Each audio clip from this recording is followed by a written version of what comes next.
सूर्याय नमः। ॐ रवे नमः। ॐ भानुवे नमः।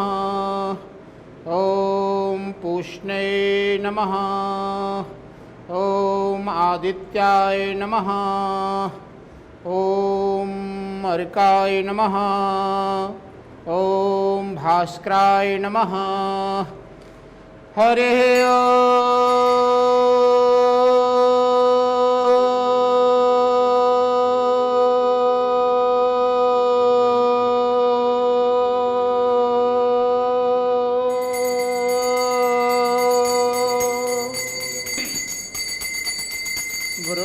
गुरुर्ब्रह्मा गुरुर्विष्णु गुरुर्देव महेश्वरा गुरुर्साक्षात् परं ब्रह्म तस्मै श्री गुरुवे नमः।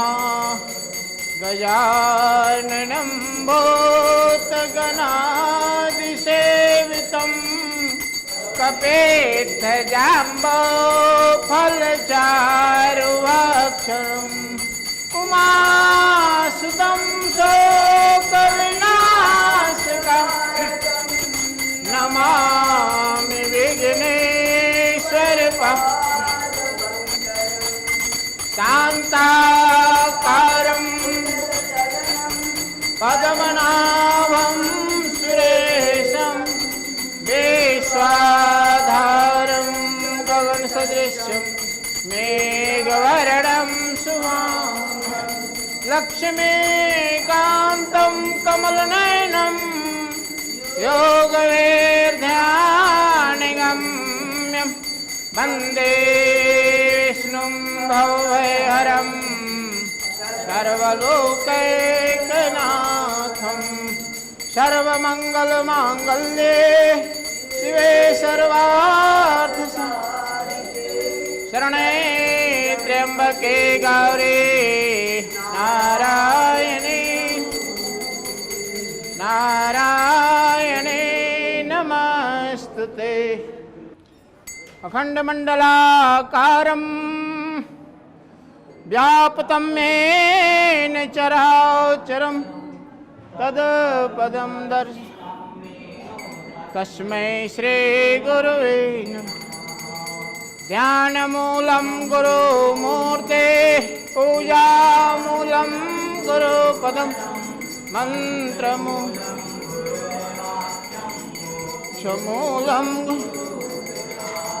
भगवान तुम्हारे जय गुरुदेव तुम्हारी जय वे हो तुम एक आश्रय तुम रक्षक बंधु पिता तुम बिन है राह कौन पा तुमसे ही जीव वे भगवान तुम्हारी जय हो गुरुदेव तुम्हारी जय हो वे तुम्हें सब कुछ के दाता हो दुर्गति में सुगति विधाता हो तुम दिव्य प्रकट निर्माता ओ कुशमय तुमसे सुसमय हो।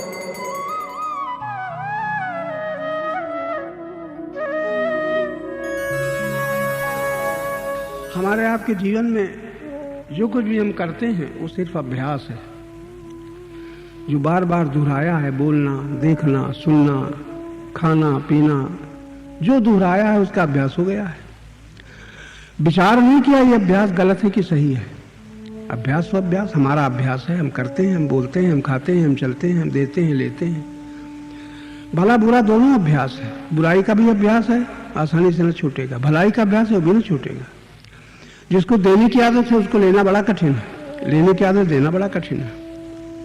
इसलिए अभ्यास, भगवान जब इस बात का अध्ययन करते हैं जीव की दशा का, तो बड़ा सुंदर संदेश दिया है। अभ्यास योग युक्तेन चेतसा नान्यगामिना, ये बड़ी सुंदर प्रेरणा है। अभ्यास तो हो ही गया है। असत, जितना अभ्यास है सब असत से संबंधित है। सत्य से संबंधित, आनंद से संबंधित अभ्यास नहीं है। तो भगवान युक्ति बताते हैं, अभ्यास योग युक्तेन। संयोग का अभ्यास तो है ही है, बचपन से जो मिलता है उसका नाम संयोग है। योग का अभ्यास करो। जो मिलता है उसको संयोग कहते हैं, और मिलने के पहले और छूटने के बाद जो बना रहता है उसको योग कहते हैं। योग शब्द का ये अर्थ है, मिलने के पहले जो था और छूटने के बाद भी जो रहेगा उसका नाम योग है। योग है सत्य से, सत्य है अखंड। उस योग में खंडित नहीं, योग खंडित नहीं होता। विनाशी के संयोग में बाधा पड़ती है, अविनाशी के योग में कोई बाधा नहीं है। अगर ज्ञान में देखना आ जाए तो अभ्यास योग युक्त है। भगवान परम गुरु भगवान बताते हैं योग का अभ्यास करो, वो तो निरंतर है ही। संयोग का अभ्यास छोड़ने के लिए निरंतर जो है उससे उसके होने की याद करो, ये अभ्यास हो जाए। लेकिन शर्त एक रख दी, चेतसा नान्यगामिना, अन्य की ओर चित्त को न जाने दो। जो अन्य है उसका अभ्यास झूठा अभ्यास होगा, जो निरंतर है उसका अभ्यास योगाभ्यास होगा। अन्य की ओर चित्त न जाने दो, तब क्या होगा? जब अन्य की ओर, दूसरे की ओर, अपने से भिन्न में चित्त न जाएगा तो योग का अनुभव होगा। योग है परमात्मा से, उस योग के अनुभव में परमानंद कहो या परम पुरुष कहो या परमात्मा कहो, उसकी अनुभूति होगी। ये इसका फल है योगाभ्यास का। तो योग का अभ्यास नहीं है, संयोग का अभ्यास है। संयोग का अभ्यास से हम भोगी बने हैं, योग के अभ्यास से हम योगा अनुभव करेंगे, इतना फर्क है। ये अपने संकल्प पर है। संकल्प किया तो आज आप यहाँ आ गए, अभी संकल्प करोगे तो घर जाओगे। बाल्यकाल से बुढ़ापे तक हम संकल्प के ही के द्वारा यात्रा किया करते हैं। बड़ी विचित्र बात है, समझ में नहीं आता कौन हमें चला रहा है। संकल्प, संकल्प की उत्पत्ति होती है संग से, और संग जो है, जितना भी संग है, जो संग से संकल्प की उत्पत्ति होती है, वो संग है संसार का, विनाशी का, परिवर्तनशील का। एक संग ऐसा है जो होता नहीं है ही, उसको योग कहते हैं। संयोग और योग, अपने से भिन्न से जो मिलन होता है वो संयोग है। जो अपने से कभी भिन्न होता ही नहीं उसका है योग। उस योग का अनुभव करना योगाभ्यास कहलाता है। हम योगाभ्यास का मतलब है आसन, यम नियम आसन, प्राणायाम, ये समाधि इत्यादि, ये तो अभ्यास हमारे अहंकार की कृतियां हैं। योग का अभ्यास जो है निरंतर योग है, उसकी स्मृति का बार बार स्मरण करना अभ्यास कहा जाएगा, योगाभ्यास। संयोगाभ्यास तो रहता है बचपन से, जहां मेरा कहा था संयोगाभ्यास है। अब मेरा कुछ नहीं याद आता, अब योगाभ्यास चल रहा है। जब मेरा कुछ नहीं याद आता तो जो बचा है वो सत्य है, वो सत्य अखंड है, अनंत है, अभी है, यही है, सदा से है, उसकी याद आना, ये योगाभ्यास है। योगाभ्यास का अर्थ बहुत कम सुनने में आता है। आप भी आज सुन रहे हो, संयोगाभ्यास तो बहुत सुन चुके हो, योगाभ्यास भी बहुत चुके हो, आसन प्राणायाम, इसको आप लोग योगाभ्यास मानते हो। परमात्मा के निरंतर मिलन की अनुभूति की याद आना योगाभ्यास है। या सत्य कहो या परमात्मा कहो, उसकी स्मृति बनी रहे, ये योगाभ्यास है। स्मृति रहती है संयोग की, योग की नहीं रहती। जो मिला है उसी की स्मृति रहती है, छूटा है उसी की स्मृति रहती है। संयोग वियोग की स्मृति रहती है, योग की स्मृति रहती ही नहीं। योग का स्मरण करने वाला योगाभ्यासी कहा जाएगा। योग का स्मरण करने के लिए जो विनाशी है उसको देखना, उसके संयोग को देखना, उससे संयोग से मिलने वाले, प्रतीत होने वाले सुख दुख को देखना, और देख करके विरक्त हो जाना। विरक्त होने पर योग का अभ्यास शुरू होता है और थोड़े दिन में वो योगाभ्यास हो जाता है। योगाभ्यास का मतलब है जो निरंतर है, वो अपने से भिन्न नहीं मालूम होता, निरंतर अपने ही साथ है, हम उसके साथ हैं, हम उसमें ही हैं, उसके ही हैं। ये योगाभ्यास का परिणाम है। ऐसा योगाभ्यासी परमानंद को प्राप्त होता है, संयोगाभ्यासी सुख को प्राप्त होता है। सुख उसे कहते हैं जो मिलता है छूट जाता है, मिलता है छूट जाता है, वो सुख है। अब आनंद उसे कहते हैं ना आता है न जाता है, ज्यों का त्यों रहता है। उसका संबंध शांति से है, सत्य से है, और सत्य अखंड है, अनंत है, अभी है, यही है, सदा से है, सदा रहेगा। उसको जो जान लेता है और जान लेने के बाद उसकी स्मृति जो रखता है, इसीलिए भगवान गीता में कही ओमांग स्मृति नित्यशा, जो निरंतर मेरा स्मरण करता है तस्याहम सुलभा पार्थ, उसको मैं सत्य रूप में सुलभ हूं। नित्य युक्त से योगिना, वो निरंतर योगी है, युक्त है, मिला हुआ है, वियुक्त नहीं होता। ऐसा योग का अभ्यास जो करे, योग का अभ्यास का अर्थ आपने सुना, जो हमसे कभी अलग हुआ नहीं, अलग कर सकता नहीं, करेगा नहीं, उसकी स्मृति बनी रहे। यो मांग स्मृति नित्यशा, वो भगवान अपने स्वरूप का वर्णन करते हुए कहते हैं जो नित्यशा मेरा स्मरण करता है तस्याम सुलखों में निरंतर सुलभ हूँ। कहीं जाना ना पड़ेगा, कुछ करना ना पड़ेगा, क्योंकि मैं सुलभ हूँ। सुलभ है योग, निरंतर सुलभ है परमात्मा, निरंतर सुलभ है आत्मा। और जो सुलभ नहीं है फिर वो कभी दुर्लभ है, और दुर्लभ जो होता है वो मिलता है, उसको हम संयोग कहते हैं, उसकी हम प्राप्ति मानते हैं। यही भ्रम है। इस भ्रम की निवृत्ति विवेक से होती है। इस विवेक की जागृति संत संग से होती है। कब? जब श्रद्धा सात्विक होती है। तमोगुणी श्रद्धा, रजोगुणी श्रद्धा, सतोगुणी श्रद्धा वो है जहाँ ज्ञान की ही प्यास होती है, बाकी श्रद्धा नीचे कोटि की है। केवल हमें ज्ञान के प्रकाश में हम देखने लग जाएं, ऐसा ज्ञान का प्रकाश हमें सुलभ हो जाए, ये सतोगुणी श्रद्धा में ही संभव है। वो आप लोगों को हो सकता है, लेकिन हम लोग तो बीच में अटक गए हैं। हम लोग उसको मानते हैं जो मिला है या नहीं मिला है, उसको पाना चाहते हैं। जहाँ कुछ पाने की चाह है और जहाँ कुछ छूटने का भय है, ये असत्संग है। थोड़ा ये शब्द याद रखना, पाने की चाह और छूटने का भय। ये भय और लालच दोनों शब्द असत्संगी सिद्ध करते हैं। हमें कुछ पाने का लालच है, झूठ के पाने का लालच है। छूटने का डर है तो झूठ है, उसी के छूटने का डर है। इतना छोटा सा वाक्य अभ्यास में आना आसान नहीं है। हम लोगों का तो असत का अभ्यास पड़ गया है। मिले और जो मिला है छूटे नहीं, ये खूब हमारे भीतर है। पहले जो नहीं मिला है मिल जाए, और जो मिल गया है ये छूटे नहीं। और मिले तो न मिले, लेकिन ये कम से कम छूटे नहीं। ऐसा जिसको भय लगा हुआ है, लालच लगा हुआ है, वो असत का संगी है, सत्संगी नहीं है। सत्संग में निरंतर सत्संग हो सकता है, अंतर नहीं पड़ता, क्योंकि सत्य अखंड है, अनंत है, निरंतर प्राप्त है। झूठ मिलता है, छूटता है। सत्य न छूटता है न मिलता है ही।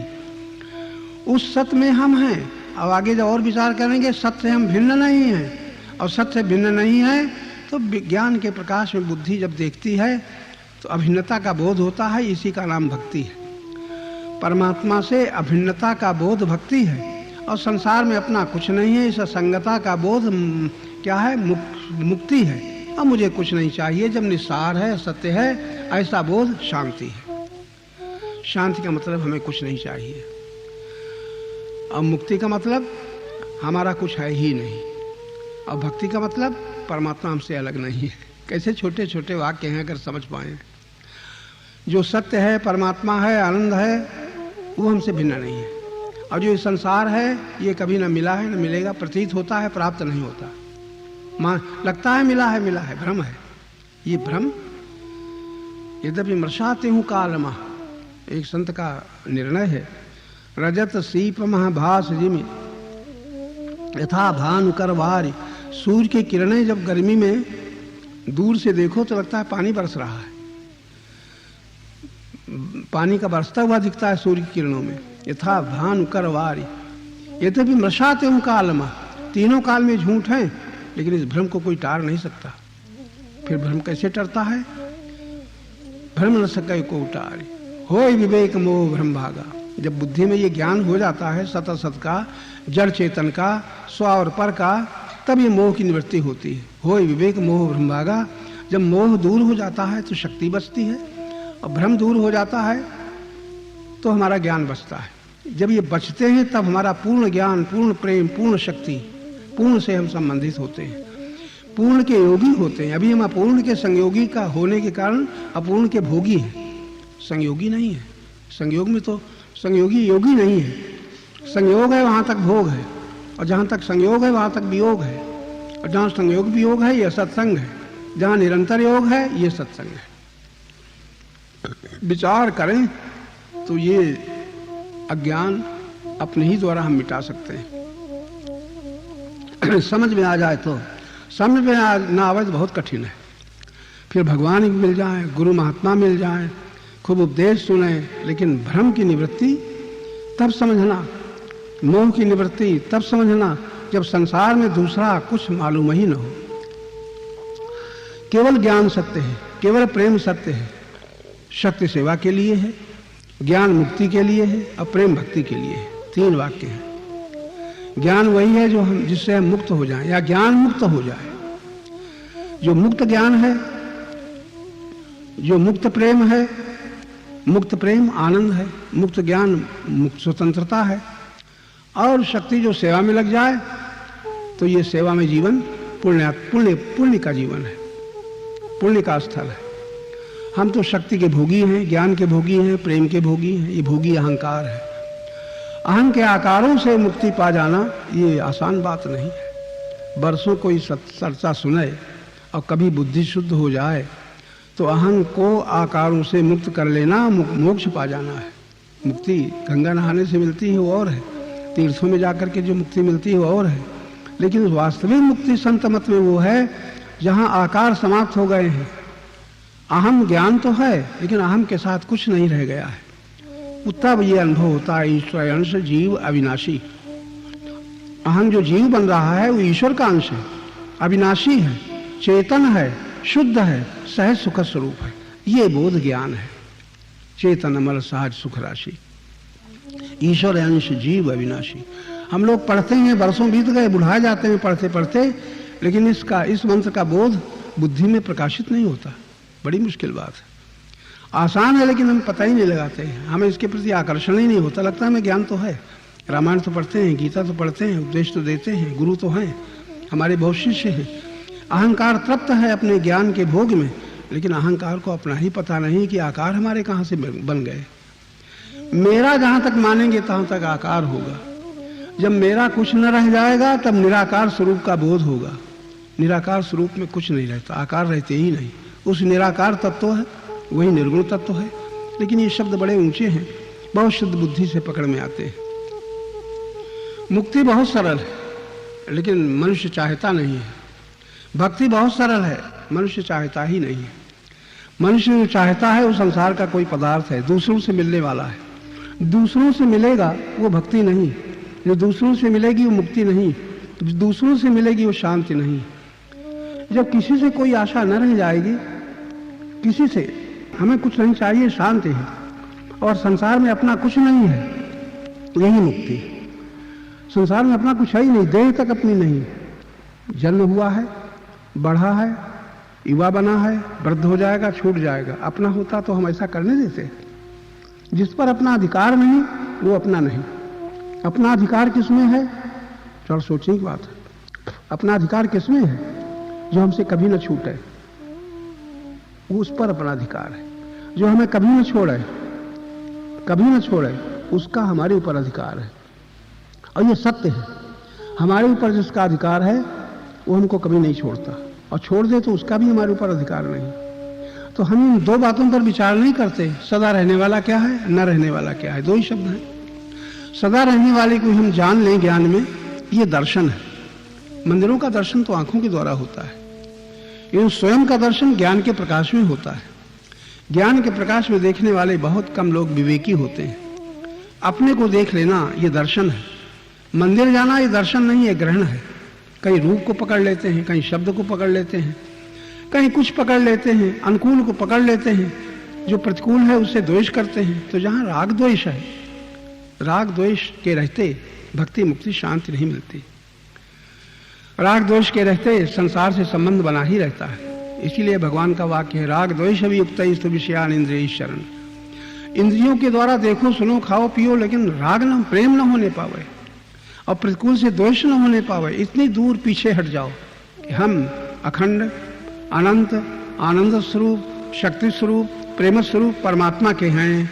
ये बोध जब दृढ़ हो जाता है तब विनाशी से संबंध नहीं रह जाता। विनाशी से संबंध न रहने पर ही बंधनों का, पराधीनता का अंत होता है। विनाशी से संबंध रहते बंधन न छूटेंगे, दुख न छूटेगा। यहाँ तक कि भगवान के दर्शन हो गए हैं अपने भिन्न, तो भगवान कभी मिलेंगे और कभी न मिलेंगे, कहीं मिलेंगे और कहीं न मिलेंगे। ये भी दर्शन नहीं है। दर्शन शब्द तो बड़ा गहरा है।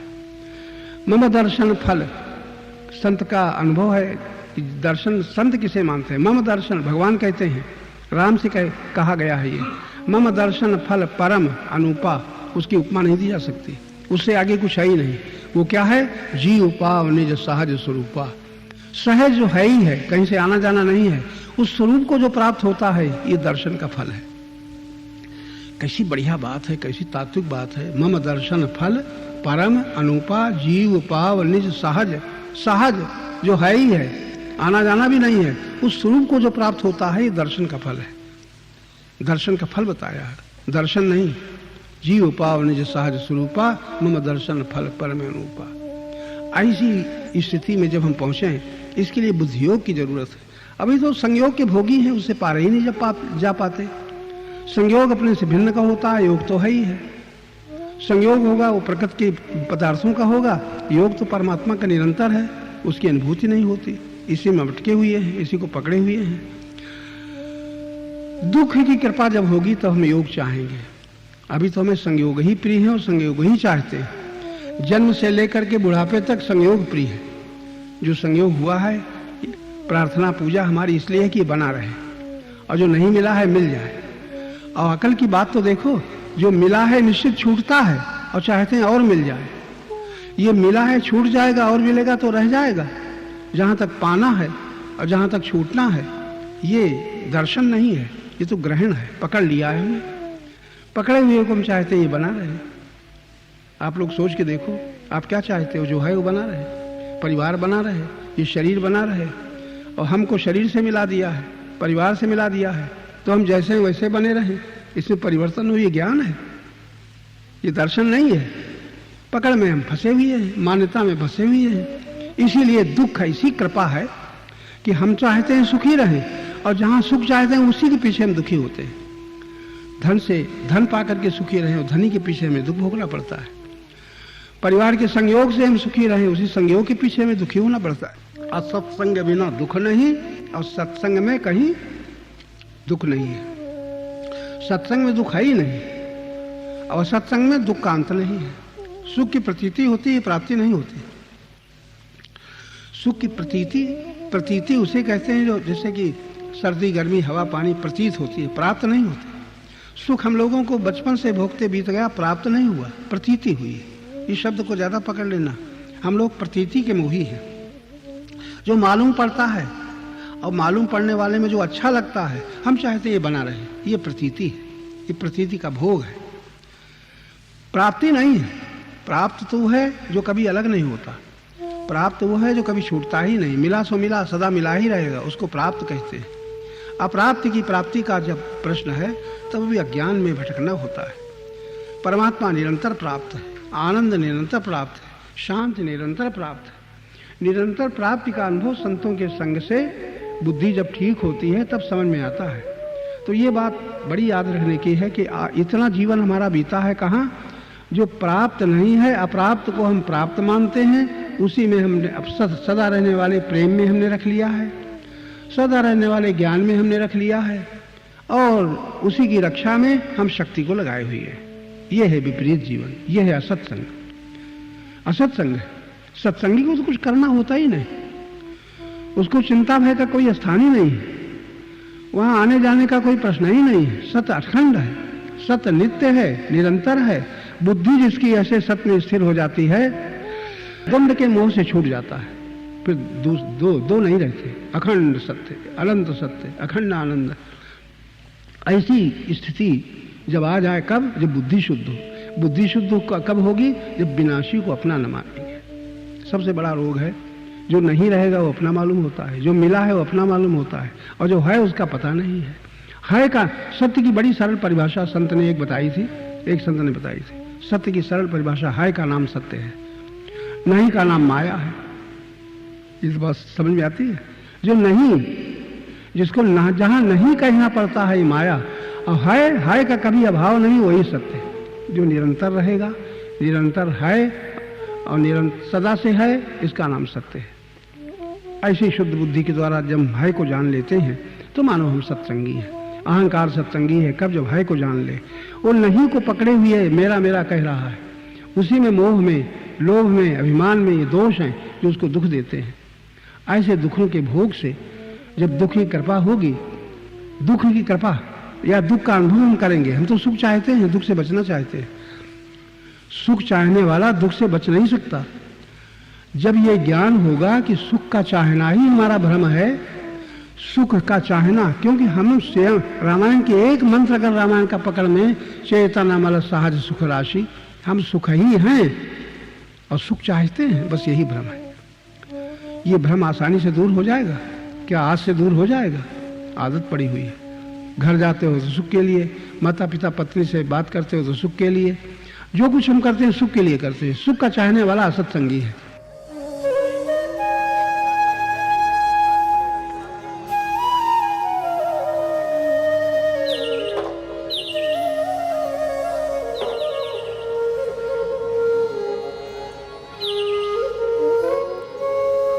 तो ये तीन चीजें आप बराबर सुन चुके हो। परमात्मा से दूरी मानी हुई है, सुख दुख माना हुआ है, और संसार से सब संबंध माने हुए हैं। न संबंध सच्चे हैं, न परमात्मा से दूरी सत्य है, और न सुख दुख सत्य है। ये सुनने के बाद भी आदत पड़ गई है ना, तो आदत पड़ जाने पर वो आसानी से नहीं छूटती। अभ्यास हो गया है। बार बार मनन करें तब कहीं कुछ दिन में शायद सफलता मिल जाए, क्योंकि आदत हमारी शक्ति ही अभ्यास बन गई है। शक्ति का प्रयोग हमने गलत रास्ते पर किया है। सही रास्ते पर करने पर अभ्यास बाधक होगा। हिंदी बोलते हैं और पंजाब में जाएं एकदम हिंदी नहीं बोल सकते, अभ्यास करना पड़ेगा। बंगाल में जाएं तो बंगाली नहीं बोल सकते, अभ्यास करना पड़ेगा। हिंदी का अभ्यास है। तो जिसको हम बार बार दोहराते हैं वो अभ्यास हो गया है। अच्छा, हम बार बार क्या दोहराते हैं? मेरा मेरा। ये बार बार बचपन से दोहराते चले आ रहे हैं। गीता पढ़ते हैं, कह भी देते हैं संसार में कुछ भी अपना नहीं है, सब माया है, सब झूठा है, लेकिन अभ्यास इतने कहने से तो नहीं छूटता। मेरा मेरा का अभ्यास पड़ गया है। मेरा धन, मेरा मकान, मेरा परिवार, ये मेरा पने का जो अभ्यास है, ये बहुत दिन कोई सोचे मेरा कुछ नहीं, तब कहीं छूटेगा। संत कहते हैं जब होश आता है, मेरा मुझ में कुछ नहीं, जो कुछ है सो तोर, तेरा तुझको सौंपते क्या लागत है मोर। मैंने क्या दिया? लोग कहते हैं मैंने सब समर्पण कर दिया। था भी अपना कुछ समर्पण के लिए? जन्म से सब मिला तो अपना क्या है? लेकिन ये जानने पर भी, बुद्धि से समझ में आने पर भी अभ्यास नहीं छूटता। अभ्यास के कारण हम दुखी सुखी होते हैं। अभ्यास के कारण हम बंधन में पड़े हैं। गीता में भी भगवान ने सावधान किया है, अभ्यास अभ्यास बदल दो। कर्माभ्यास है, भावाभ्यास है, ज्ञानाभ्यास है। अभ्यास जो पड़ा हुआ है ये आसानी से नहीं छूटेगा। अभ्यास के लिए अभ्यास करना पड़ेगा।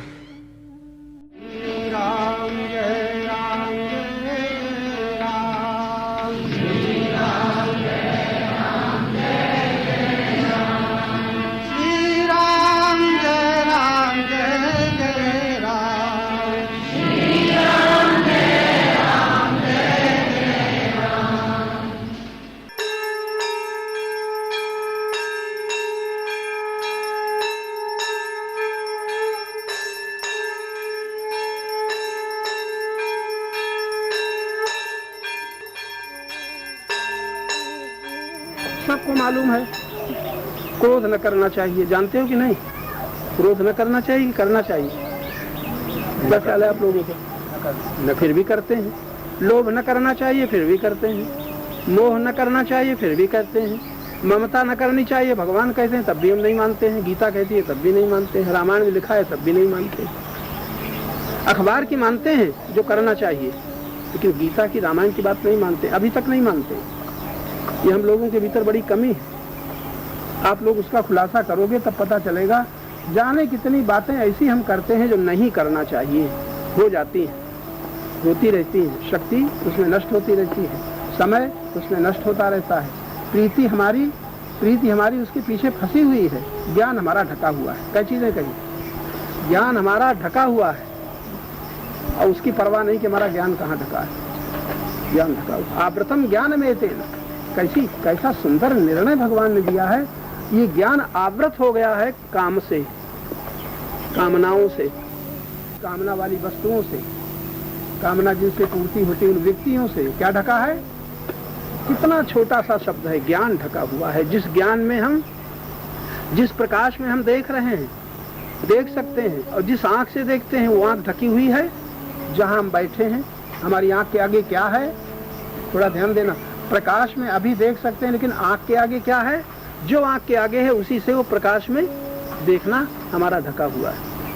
अगर हमारी आंख के और प्रकाश के बीच में कुछ न हो, थोड़ा ध्यान दो, प्रकाश के और आंख के बीच में कुछ न हो। आंख तो देखती है और प्रकाश में देखती है, प्रकाश के बीच में कुछ है कि नहीं? ज्ञान के बीच में है कुछ कि नहीं? मोह ज्ञान के बीच में है मेरा, लोभ ज्ञान के बीच में है मेरा धन, अधिकार में ज्ञान के बीच में है मेरा पद, ज्ञान के बीच में मैं ये हूँ, तुम जानते नहीं हो और बाधा डालते हो, हमारा अपमान करते हो, हमारा सुख छीनते हो, हमारी वस्तु छीनते हो। ये क्या जो हमारी शिकायतें काहे चलती है? जिससे हमारा ज्ञान ढका हुआ है, उसी की हम चिंता करते हैं, उसी के छीनने का दुख होता है, उसी के न मिलने का दुख होता है। परमात्मा के न मिलने का दुख अभी तक नहीं हो रहा। सोच के देखो, परमात्मा नहीं मिल रहा है, मंदिर में जाते हुए, तीर्थों में जाते हुए, इसका हमें दुख नहीं है। लेकिन पुत्र न मिले, पत्नी न मिले, पति न मिले, चप्पल न मिले, साड़ी जूता न मिले, तो जिसको चाहते हो पूरे हृदय से वो न मिले, तो ऐसा दुख भगवान के, परमात्मा के न मिलने का है किसी को? क्या ख्याल है आपको? बड़ी सीधी सी बात है। और वही दुख हमारे भीतर है। संसार के जाने कितने स्तर ऐसे हैं जिनके न मिलने का दुख है, लेकिन परमात्मा के न मिलने का दुख नहीं है। ये बड़ी भारी कर्म है।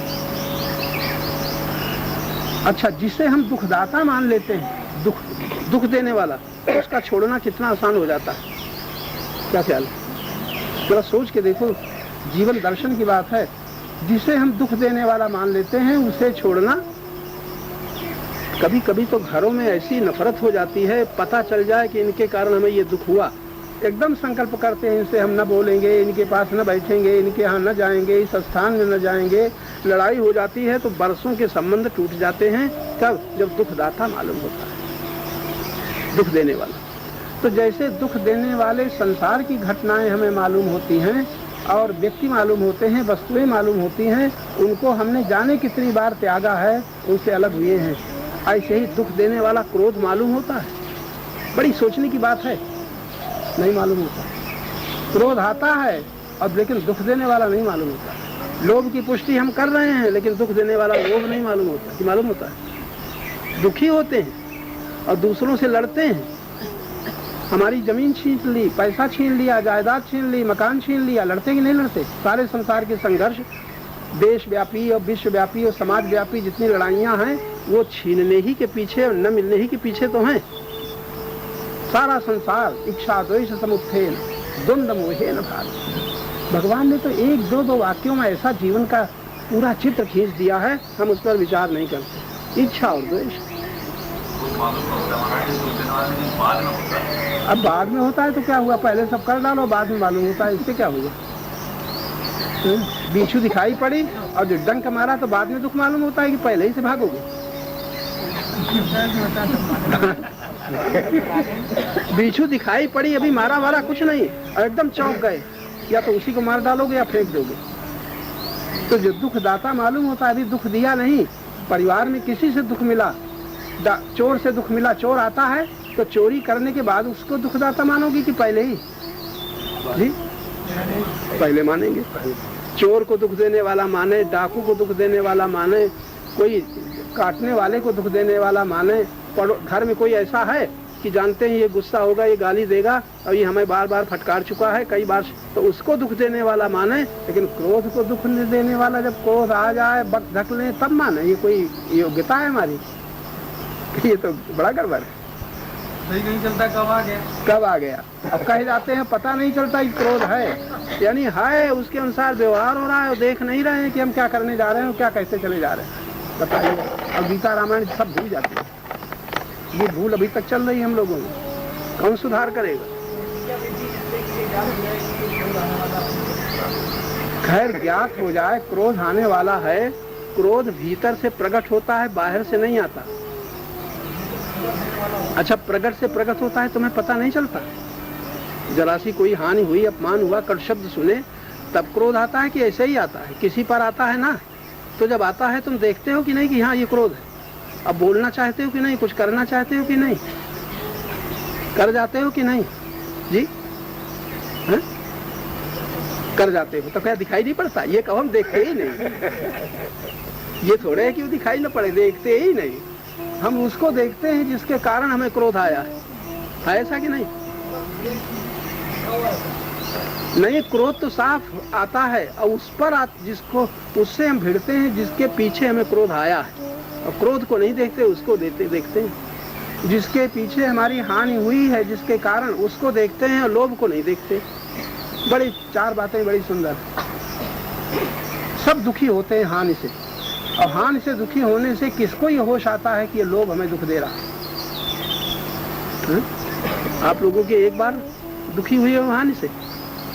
छोटी छोटी चीजें खो जाती हैं, बड़ी बड़ी चीजें खो जाती हैं, जमीन जायदाद चली जाती है, तो आप घंटों नहीं, दिन के दिन, महीनों वही याद रहती है, हमारी बड़ी हानि हो गई, बड़े अशांत होते हैं, बहुत परेशान होते हैं, फिर और हिंसात्मक क्रियाएं भी चलती हैं, ये चलती, लेकिन याद आता है कौन दुख दे रहा है? लोग। ये नहीं याद आता कि लोग दुख दे रहा है। क्रोध आता है और ये नहीं याद आता कौन दुख दे रहा। वियोग हो गया किसी प्रिय का, पत्नी का, पति का, पुत्र का, महीनों से दुखी हैं और ये नहीं याद आता कि दुख देने वाला मोह भीतर देखो ये दुख दे रहा। न दुख देने वाला मोह याद आता है, न दुख देने वाला लोभ याद आता है, और न दुख देने वाला अभिमान याद आता है, न दुख देने वाली कामना याद आती है। याद आती है जी? नहीं आती है। बताओ क्या किया जाए? कौन हमारा सुधार करेगा? कौन हमें मुक्त कर पाएगा? हम पाठ, पूजा, यज्ञ और दान और सत्संग और व्याख्यान सब करते रहेंगे, हम ही दुखी होंगे, और जब दुखी होंगे तो भूल जाएगा क्यों दुखी हो रहे हैं, तुरंत याद आएगा इनके कारण दुखी हो रहे हैं। कितना, और हमारी ये नहीं कि मूर्ख हो, पढ़े लिखे हैं, पढ़े लिखे हैं, बहुत लोगों को समझाना जानते हैं, आप लोग भी समझाना जानते हो, लेकिन जब दुख आता है तो किस पर दुख, क्यों दुख आता है? इन्होंने हमारे साथ ऐसा किया, इन्होंने ये लिया, इन्होंने नहीं दिया। याद आता है कि नहीं? उस समय आज से भी अगर बड़ा मुश्किल है याद आना। नहीं, हम अपने, ये हमारा लोभ दुख दे रहा है। लोभ बाहर है कि भीतर? और जो धन गया है वो बाहर है कि भीतर? धन बाहर था और लोभ भीतर है।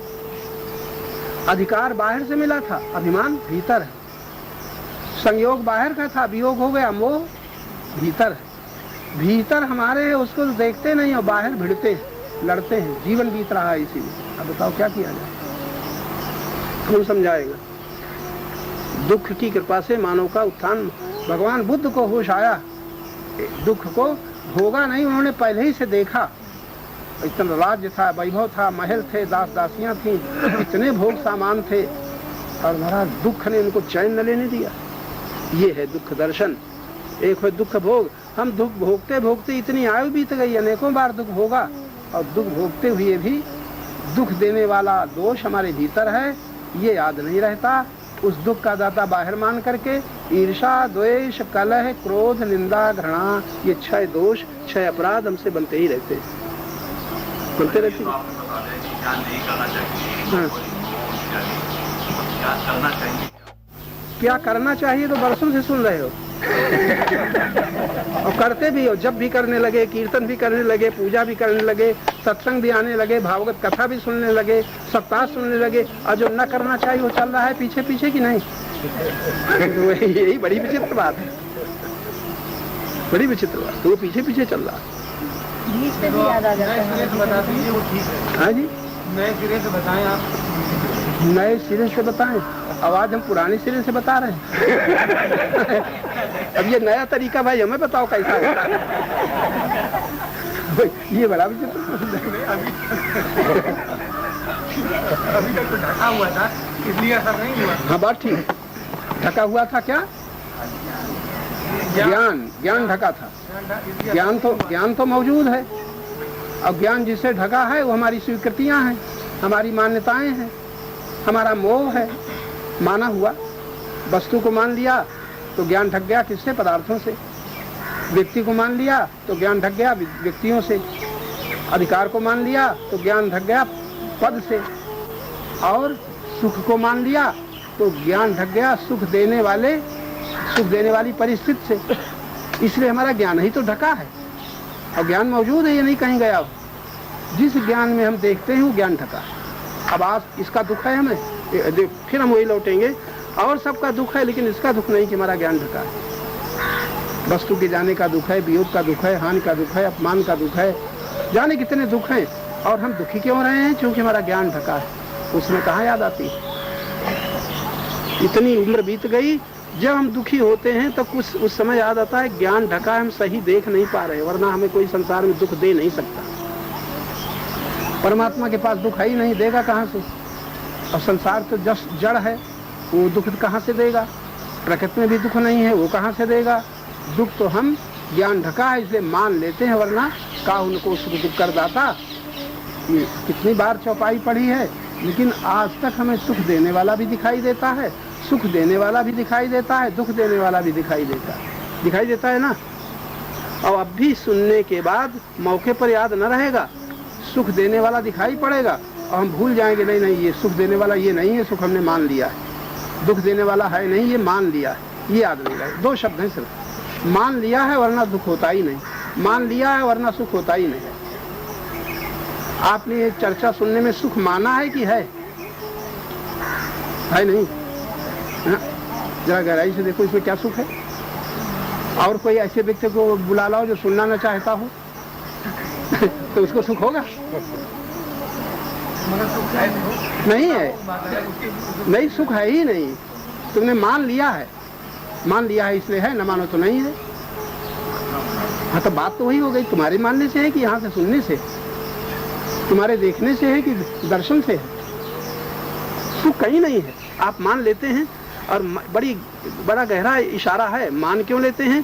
प्रीति में स्वीकार कर लेते हैं। प्रीति पूर्वक जिसे देखते हैं वो अच्छा लगता है, प्रीति पूर्वक जो सुनते हैं वो अच्छा लगता है, प्रीति पूर्वक जिससे मिलते हैं वो मिलना अच्छा लगता है, प्रीति पूर्वक जो स्वाद लेते हैं वो स्वाद अच्छा लगता है। प्रीति हटा दो तो न सुनना अच्छा, न देखना अच्छा, न बोलना अच्छा, न मिलना अच्छा, न आलिंगन अच्छा, न मिठाई अच्छी, कुछ अच्छा नहीं, न साड़ी अच्छी, न जेवर अच्छे, न आभूषण अच्छे। प्रीति हटा दो तो प्रीति ही सबको सुखद बनाती है ना।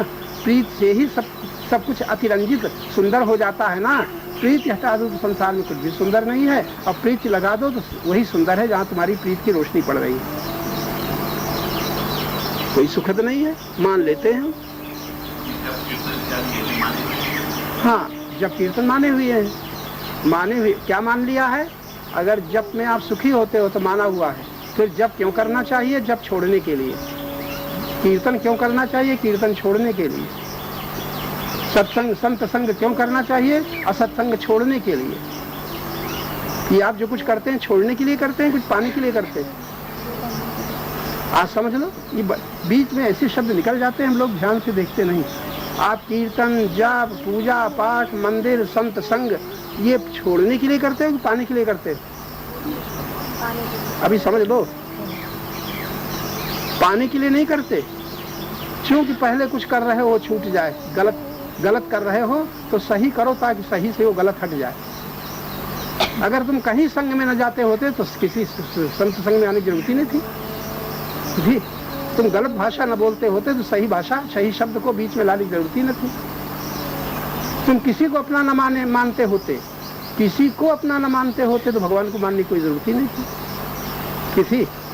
कहीं सुख न मानते होते, मानते तो सत्य की दिशा में आपको खोज करने की कोई जरूरत ही न थी। तो कीर्तन, पूजा, ये जो कुछ भी आप करते हो ये पाने के लिए नहीं है, छोड़ने के लिए। भगवान को पाने के लिए नहीं है, संसार क्या संबंध तोड़ने के लिए। हम बड़ी गलती ऐसी पकड़ चुके हैं कि है कुछ, तभी हमारे संत कहते हैं वस्तु अनंत खोजते अनंत। है कहीं और खोजते हैं कहीं। कैसे आवे हाथ, वस्तु अनंत खोजते अनंत, कैसे आवे हाथ। पारख सोई सराहिए, मानव सोई सराहिए, पारख राखे साथ। वास्तविक बुद्धिमान विचारवान मनुष्य वो है जो पारख मतलब गुरु ज्ञान को साथ रखे, ताकि तुम्हें परख तो हो जाए ये नकली है कि असली, झूठ है कि गलत है। अभी तो व्यवहारिक जीवन में छोटी छोटी बातें हम नहीं समझ पाते कि नकली है कि असली है। सत्य है कि झूठ है, बहुत लंबी लिस्ट है इसकी व्यवहारिक जीवन में। आप जो कुछ मान लेते हैं, कहीं महात्मा मान लिया, ये न सोचा महात्मा के लक्षण घटित होते हैं कि नहीं होते। कहीं दुष्ट मान लिया, चोर मान लिया, ये ना देखा कि इसमें सचमुच घटित होते हैं कि नहीं। अपने को मान लिया है कि अपने को जाना है, एक प्रश्न है। अपने को मान लिया, अब सबसे पहला प्रश्न तो यही है, अपने को मानते हो तो यही से भूल की जड़ है ये। अब तुम कुछ भी करो, जो अपने को मानता है जानता नहीं और दूसरे के जानने का दावा करता है, कितना गलत है। शक्ति और योग्यता सब कुछ खर्च हो रही है, ये बड़ी छोटी छोटी भूलें हैं। मानते हैं कहीं कुछ, कितने धोखा खाते हैं। एक माता जी यहाँ बैठी, कहने लगी साधु आया और कहा हम कई दिन से हमारा जब छूट गया है, माला नहीं है। और बेचारी बड़ी प्रभावित हो गई और प्रभावित होकर को माला के रुपए दे दिए। उसने खरीदा और खरीद करके लौट करके फिर वो बेच दिया उसी दुकान में कम दामों में। अब ये क्या है, तुमने मान लिया, जाना नहीं। कोई कहता हम अमुक जगह जाएंगे, हमें किराया चाहिए, वृंदावन जाएंगे, बद्रीनाथ जाएंगे। आपने कहा मान लिया कि जरूर जाएगा और वहाँ वो न गया न आया, जाया न जाए, आप अपना प्रभावित हो जाते हैं। इस तरह क्या है, हमारी बुद्धि की जड़ता में हमें पता नहीं चलता, गुरु ज्ञान में हम देखना नहीं जानते, ऐसे सब चलता रहता है। जीवन बीत गया इसी भूल में। लगना में तो मुश्किल नहीं, मुश्किल तो नहीं है, आपकी बुद्धि सूक्ष्म हो जाएगी तो पता बड़ी। आँख ठीक है तो पता लगना मुश्किल है, आँख ठीक नहीं है, आँख के ऊपर पर्दा है, कहीं लोभ का, कहीं मोह का, कहीं अभिमान का। वो पर्दा आँख ठीक काम नहीं करती, बुद्धि रूपी आँख ठीक काम नहीं करती, प्रभावित हो जाते हैं हम। अगर हम कहीं प्रभावित न हो, प्रभावित ये शब्द बड़ा अच्छा है, यानी किसी काम पर प्रभाव पड़ गया तो हम गलत है, बड़ी ऊंची चीज है। किसी से हम प्रभावित न हो तो हम सतर्क हैं, सावधान हैं, ठीक दर्शक हैं। इस तरह की चीजें हमारे साथ चल रही हैं। तो अभी जो बीच में बात आई थी वो बड़ी अच्छी है। वो क्या, अपने साधकों के लिए दुखी होते हो अगर आप याद रह जाए, कोई ऐसा व्यक्ति नहीं जो दुखी न होता हो, और कोई आप लोगों में ऐसा नहीं जो दुख का कारण बाहर न खोजता हो। लेकिन आज की शब्द याद आए, कोई दुख का कारण ऐसा नहीं है जो बाहर है, हमारे भीतर है। हानि से दुख है तो बाहर दुख का कारण नहीं, हमारा लोभ दुख दे रहा है, हमारा मोह दुख दे रहा है, हमारा अभिमान दुख दे रहा है, हमारी कामना दुख दे रही है। ये मौके पर अब भी सुनने के बाद भी याद रहेगा।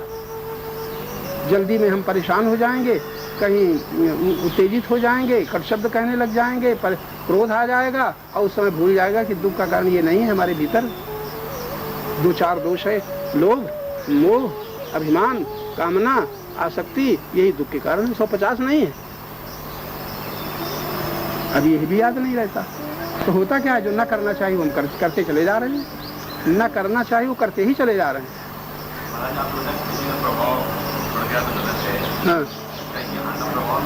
हाँ, यहाँ का प्रभाव आप पर पड़ा तो गलत है। यहाँ का प्रभाव क्या पड़ा, आपने जो सुना, तो जो सुना तो किसके प्रभाव को स्वीकार करते हो, ये अमुक अमुक व्यक्ति, अमुक महात्मा, अमुक संत बोल रहे हैं, बड़ा अच्छा बोलते हैं, अमुक व्यक्ति बड़ी अच्छी रामायण कहते हैं, अमुक व्यक्ति बड़ी अच्छी भागवत कहते हैं। तो कहने वाले, बोलने वाले का प्रभाव पड़ा, और जो बोला वो सत्य बोल रहा है कि और कुछ, तो सत्य का प्रभाव पड़ा कि व्यक्ति का। बात तब गड़बड़ हो गई। अब दौड़े दौड़े घूमेंगे। अब बड़ी चोरियां हैं, इतनी छिपी हुई चोरियां कि हम स्वतंत्रता की भूमिका में भी हैं ही नहीं, इतने परतंत्र बने हुए हैं। बल्कि इसमें हमारा घाटा है, अगर हमारा प्रभाव न पड़ेगा हमारे पास आना ही बंद कर दो।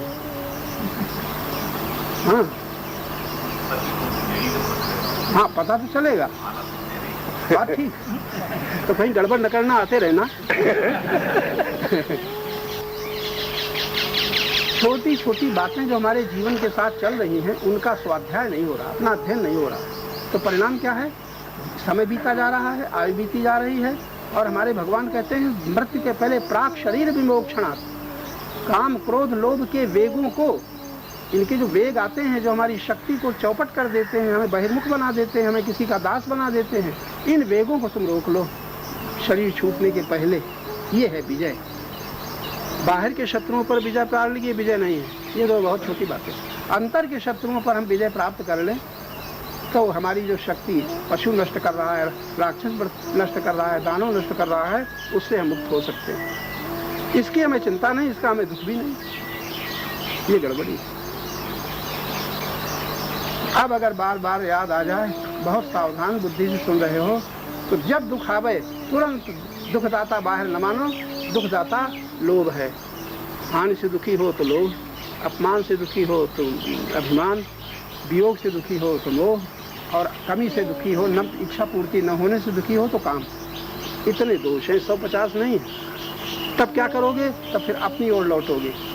अपनी ओर लौटोगे तो आपका जो कर्म बन जाता है दूसरों से संघर्ष में, वो कर्म न बनेगा जिसका परिणाम आगे चल करके हर एक आदमी को भोगना पड़ रहा है। पहले कर्म बने हैं, आज भी हम भोग रहे हैं, आगे बनेंगे, आगे भी भोगेंगे। इस भोग से हम बच सकते हैं कब? जब दूसरे को न देख करके अपने ऊपर दृष्टि रखे तब। ये बड़ी सरल युक्ति है। द्वेष इसलिए होता है कि हम इच्छा करते हैं। जरा सोचो, हम इच्छा न करें धन की, मान की, बड़े मकान की, मोटर की, कार की, पड़ोसी कार बहुत बढ़िया आ गई, पड़ोसी का मकान बड़ा अच्छा बन गया, तो द्वेष होगा कि नहीं? द्वेष होता है जब वस्तुओं को देखते हैं, अपनी इच्छा के खिलाफ जब देखते हैं, हमारी इच्छा की पूर्ति में जो बाधक दिखाई देता है, तब हमें द्वेष होता है। हम ये कैसे, इनके पास ऐसा कैसे, ये द्वेष होता है। और द्वेष वस्तुओं का नहीं होता, मान के पीछे होता है। हमारी पूजा इतनी कम, इनकी पूजा ज्यादा, हमें इतना सिंहासन, इनको इतना बड़ा सिंहासन, हमारे लिए कोई स्थान ही नहीं। आसनों के पीछे ऊंचा नीचा का भेद करके जगत गुरुओं में, मंडलेश्वरों में बैठते हैं, तो एक साथ आरती उठना चाहिए, नहीं कि पहले उनकी हो। पहले उनकी हो गई, तुम पीछे पड़ गए। अगर 10 मंडलेश्वर की 10 महंतों की पूजा करना है, 10 आदमी आरती लेके बैठे, एक साथ उठाएंगे ताकि भेद ना जाए कि उनकी पहले हमारी पीछे। बताइए, इतनी दरिद्रता अहंकार में है, क्या कहा जाए? तो तुम गृहस्थ आश्रम में नहीं, हम इस वेश में भी मान के पीछे हम परेशान होते हैं, नाम के पीछे हम परेशान होते हैं। अहंकार दरिद्र है, भिखारी है, और उसका पता चलता नहीं। अभिमान है, मान न चाहो तो अपमान का दुख न होगा। हम कह रहे हैं बड़ी बेवकूफ हो, तो तुम्हें दुख होगा? नहीं होगा। क्यों? अभिमान नहीं चाहते इसलिए दुख न होगा। अब बहू कही देता हो तब कैसा लगेगा? हाँ।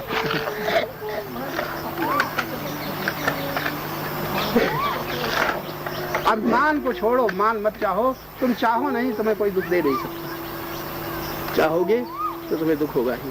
सहजम कर्म से क्या? सहजम कर्म जो तुम्हें प्रयत्न न करना पड़े, सहज बन जाए। जैसे हिंदी बोलते हुए सहज है कि कठिन है?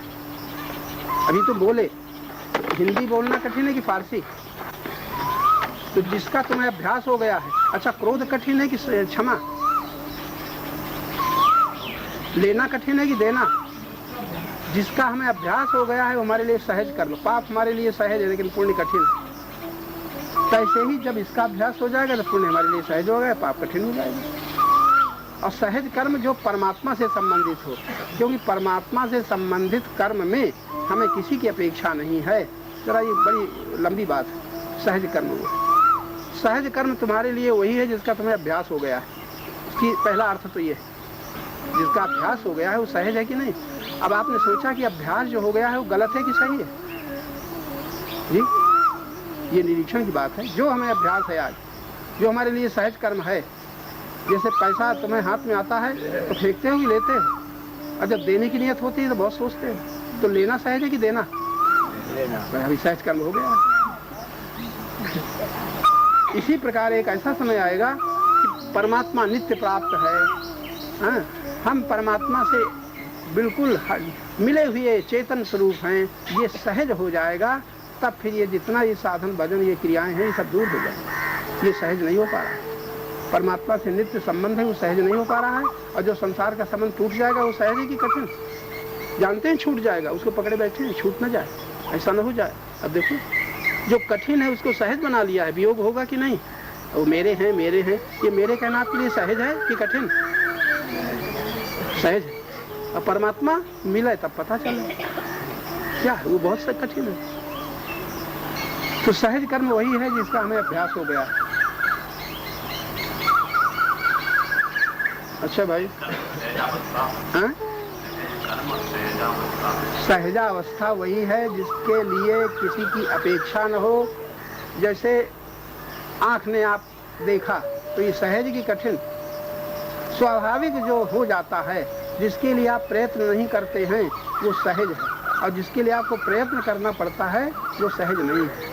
तो सहजावस्था वही है जिसके बिना प्रयत्न के जो सुलभ हो, बिना प्रयत्न के जो आपके साथ हो, वो सहज है। अब एक बात सोचो, परमात्मा की चेतन स्वरूप आत्मा सहज है कि कठिन? कब ऐसा क्षण है जब चेतन प्राप्त न हो? ये सहज है कि कठिन? और जो भी संयोग प्राप्त होता है वो दूर का होता है, कठिन होता है कि सहज? जो दूर का है वो हमें सहज मालूम होता है, और जो सहज है उसका पता भी नहीं चलता है। बड़ी उल्टी बातें हैं। जो देखना चाहिए वो ध्यान से हम देखते ही नहीं है, और समय बीता चला जा रहा है। तो बीच में आधी बात हमने कही थी, शरीर छूटने के पहले जो कर लोगे वो दूसरे जन्म में तुम्हारा सहायक होगा, और नहीं दोष न मिटेंगे। फिर आयु बितानी पड़ेगी 14 साल, फिर 21 साल तक पढ़ना पड़ेगा, डिग्री हासिल करनी पड़ेगी, वासनाएं जगेंगी, कामनाएं जगेंगी, पहले का जो छोड़ा था वहाँ से शुरू हो जाएगा। फिर अगर कभी सत्संग मिल गया फिर यही कहेगा, और फिर तुम हाय हाय करो, क्या काम, क्रोध नहीं छूटता, मोह नहीं छूटता, लोभ नहीं छूटता। इसे शरीर के रहते रहते इनको छोड़ सको तब तो मुक्ति सुलभ है, नहीं तो नहीं।